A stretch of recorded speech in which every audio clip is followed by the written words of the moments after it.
आज के इस टॉपिक में हम बात करेंगे कोलाइडल स्टेट्स ऑफ मैटर के बारे में। बेसिकली हमने स्टेट्स ऑफ मैटर को स्टार्टिंग में भी पढ़ा कि हमारे पास मैटर की 3 स्टेट्स हैं, सॉलिड, लिक्विड और गैस।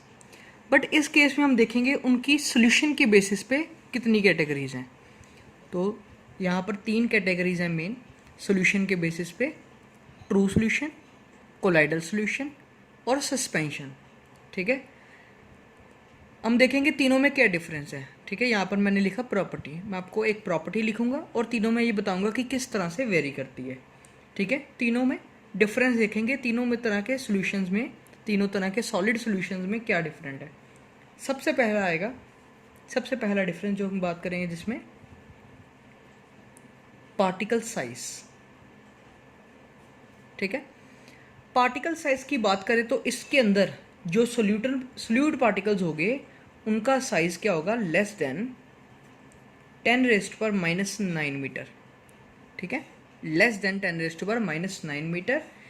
इस केस में जो पार्टिकल का साइज होगा वो होगा मोर देन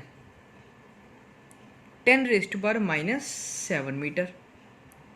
ठीक है, particle size less than 10⁻⁻⁷ metre और यहाँ पर ज़्यादा होगा 10⁻⁻⁷ मीटर से। और यहाँ पर पार्टिकल की बात करें साइज़ की तो ये होगा 10⁻⁻⁹ से लेकर 10⁻⁻⁷ तक।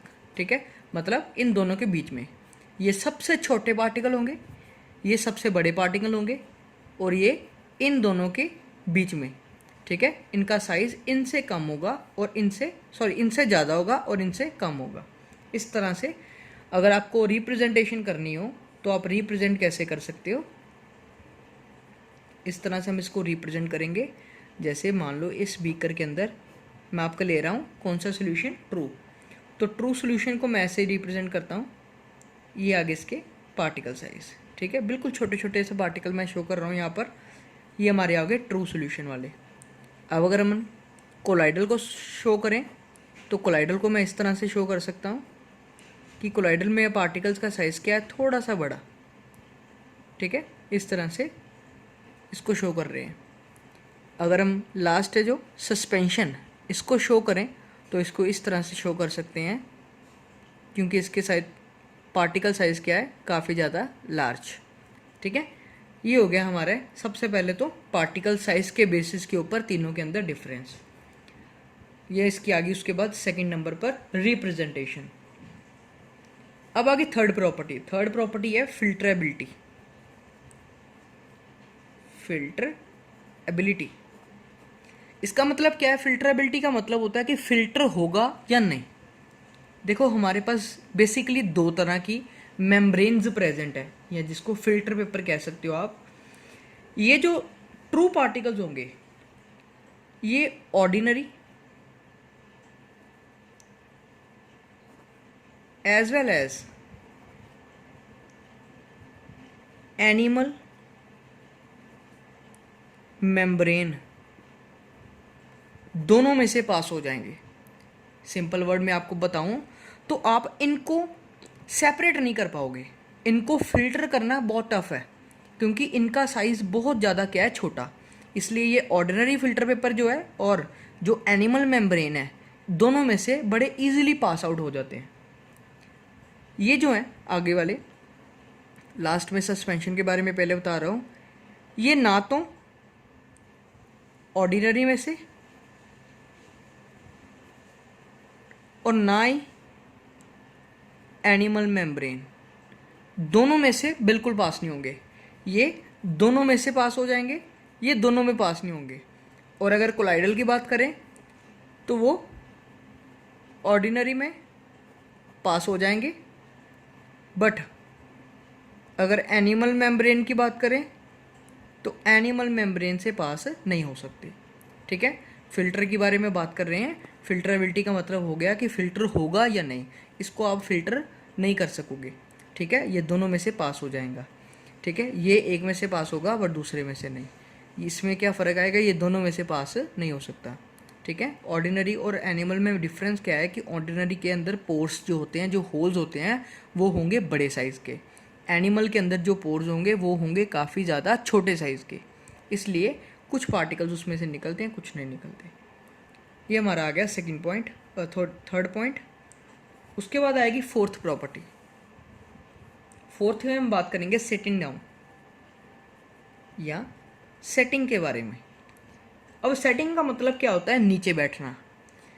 जो ट्रू सॉल्यूशंस हैं वो कभी भी सॉल्यूशन के अंदर नीचे नहीं बैठते, ठीक है। इसको ऐसे भी लिख सकते हैं, do not settle down at the bottom, ठीक है, क्योंकि छोटे साइज के पार्टिकल्स हैं, ग्रेविटी का कोई इफेक्ट नहीं पड़ता, इसलिए ये बीकर के अंदर क्या करते रहेंगे? फ्लोट, ठीक है। इनकी बात करें तो ये बड़ी जल्दी क्या सेटल डाउन हो जाएंगे, ठीक है, ईजीली सेटल डाउन, ठीक है। क्यों? क्योंकि बड़े साइज वाले हैं। बड़े साइज के होने से क्या फ़र्क पड़ेगा कि उनके ऊपर ग्रेविटी का इफेक्ट ज़्यादा लगेगा। ग्रेविटी ज़्यादा लगने से ये सॉल्यूशन के नीचे बैठ जाएंगे, जिस कारण हम कह सकते हैं कि इनकी सेटल डाउन बड़ी ईजिली होगी। ये सेटल डाउन नहीं होंगे। बट इनकी बारे में बात करें, कोलाइडल में दोनों तरह की प्रॉपर्टीज़ हो सकती है। कुछ केसेस में ये सेटल डाउन होते हैं, कुछ केसेस में नहीं, ठीक है। अगर एक चीज़ है और आपको बताऊं तो ये अगर हम इसको लॉन्ग टाइम के लिए पड़े रहने दें, ठीक है, लॉन्ग टाइम के लिए इसको रहने दें, तब ये सेटल डाउन हो सकते हैं, बट वो भी इतना जल्दी नहीं, ठीक है। कई केसेस में सेटल डाउन लॉन्ग टाइम के बाद भी नहीं होता, ठीक है। इसलिए कह सकते हैं कि सेटिंग के अंदर ये बिल्कुल भी सेटिंग नहीं करेंगे अपनी, मीन्स नीचे नहीं बैठेंगे, ये इजीली नीचे बैठ जाएंगे। और ये लॉन्ग टाइम के बाद नीचे बैठेंगे या नहीं, इसके नेचर पे डिपेंड करेगा। ये आ गया हमारा फोर्थ पॉइंट। उसके बाद है फिफ्थ प्रॉपर्टी। फिफ्थ प्रॉपर्टी में आएगा विजिबिलिटी।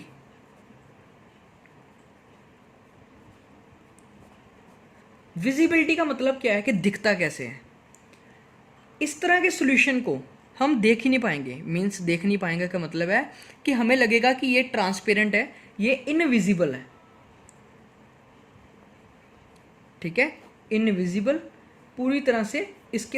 इसमें से लाइट बड़े इजीली पास कर जाती है, इसलिए जिस चीज़ के अंदर से लाइट पास कर जाए ना, उस चीज़ को देखना टफ होता है। अगर लाइट किसी चीज़ से टकरा कर वापस आए तो उस चीज़ को देखना इजी होता है।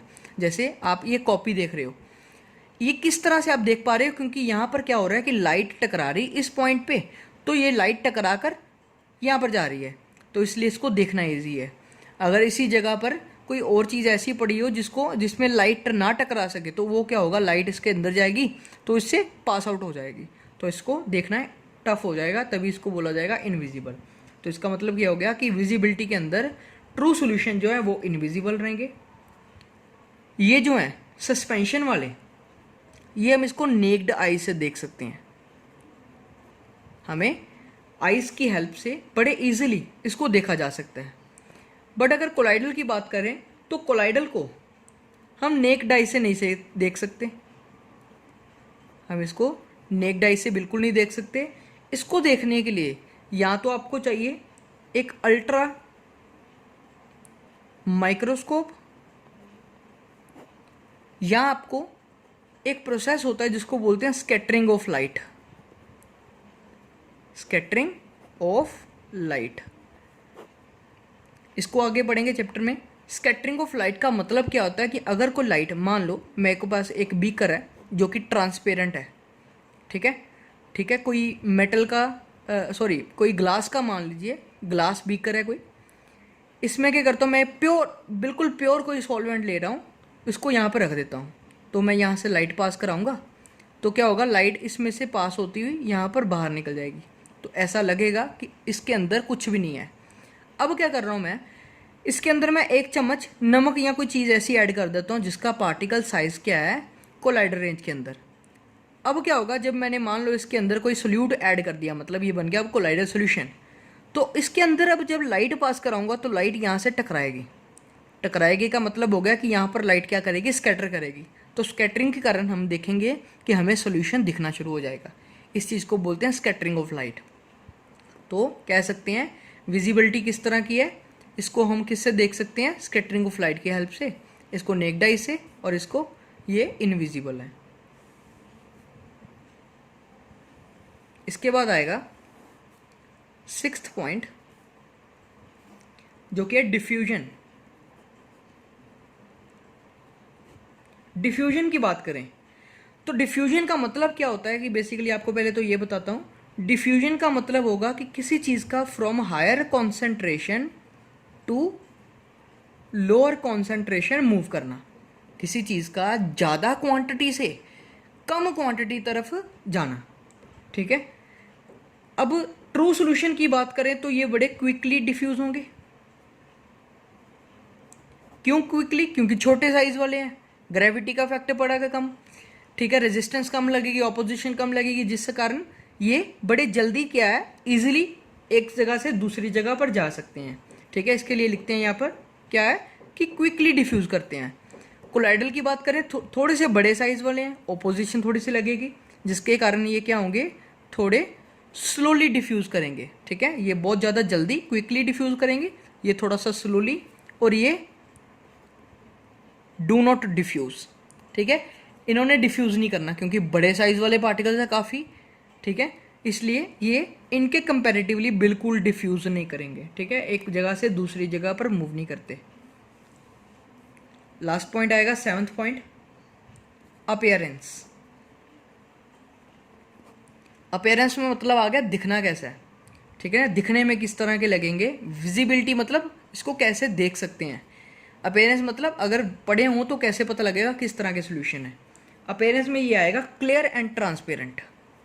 क्लियर एंड ट्रांसपेरेंट मतलब दिखने में एकदम साफ और ट्रांसपेरेंट लगेंगे, ठीक है, बिल्कुल एकदम क्लिस्टर क्लियर जैसे होते हैं उस तरह के हमें लगेंगे। और ये इसकी बात करें तो ये होंगे ट्रांसल्यूसेंट। ट्रांसल्यूसेंट वर्ड का मतलब होता है थोड़ा सा धुंधला दिखना, ठीक है, थोड़ा सा धुंधला दिखना। इस तरह के सॉल्यूशन ज़्यादातर अगर किसी जगह पर हो तो वो थोड़े से उसको मडी कर देते हैं। मडी का मतलब कह सकते हो या मिल्की कर सकते हो, ठीक है। इस तरह के सॉल्यूशंस को हम बोलते हैं ट्रांसल्यूसेंट्स। और ये जो हैं ये होंगे ओपेक। ओपेक वर्ड का मतलब होता है बिल्कुल भी दिखना ना। जैसे जो एक तरह की वॉल समझ लो, जो हमारे घरों में दीवारें हैं वो ओपेक है क्योंकि उसमें से लाइट पास नहीं हो सकती, ठीक है। अगर मैं पेपर की बात करूं तो ये पेपर कैसा है, ये ट्रांसल्यूसेंट है क्योंकि अगर इसके पीछे मैं कुछ रखूं तो थोड़ा बहुत मेरे को विजिबल हो रहा है, ठीक है, इसलिए ये ट्रांसल्यूसेंट है। ट्रांसपेरेंट आप समझ सकते हो जैसे कोई पॉलीथीन वगैरह या गिलास, इस तरह की चीज़ें, ठीक है। ये हमारा हो गया तीनों में डिफरेंस, ठीक है। ट्रू पार्टिकल ट्रू सॉल्यूशन के अंदर, कोलाइडल पार्टिकल कोलाइडल सॉल्यूशन के अंदर, और लास्ट में सस्पेंशन पार्टिकल बड़े साइज वाले सस्पेंशन सॉल्यूशन के अंदर।